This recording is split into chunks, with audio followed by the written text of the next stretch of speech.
ஆவியானோட வேலை என்ன? சிறுமைப்பட்டலுக்கு சுவிசேஷத்தை அறிவிப்பது மட்டுமல்ல, அந்த சிறுமையானவனுக்குள்ள ஒரு பிரஷரை ஏற்படுத்திட்டு இருக்கும். நீ இப்படி இருக்காத, நீ இன்னும் நல்லா வரணும். எத்தனை பேர் அப்படி நம்புறீங்க? உங்க லைஃப்ல அப்படி ஒரு பிரஷரை கவனிச்சிருக்கீங்களா?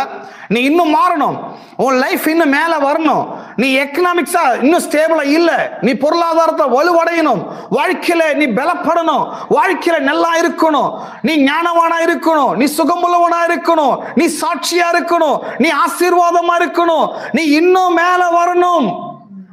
பரிசுத்த ஆவியா உங்களுக்குள்ள ஈடுபடுறாரா? அதுக்கு நீங்க ஒபே பண்ணுங்க. ஏன்னா ஆவியானவர் உங்களை மேல வருவதற்கு உங்களுக்கு ஊக்கமளித்துக் கொண்டே இருப்பார். நீங்க கேட்கறது, கவனிக்கிறது, பார்க்கறது எல்லாமே நீங்க லைஃப் இன்னும் மேல வரணும்ன்றதுக்கே அவருடைய வேலையாக இருக்கிறது. சோ ஆவியானவருக்குள்ள வரும்போது அந்த நபரை டாப்ல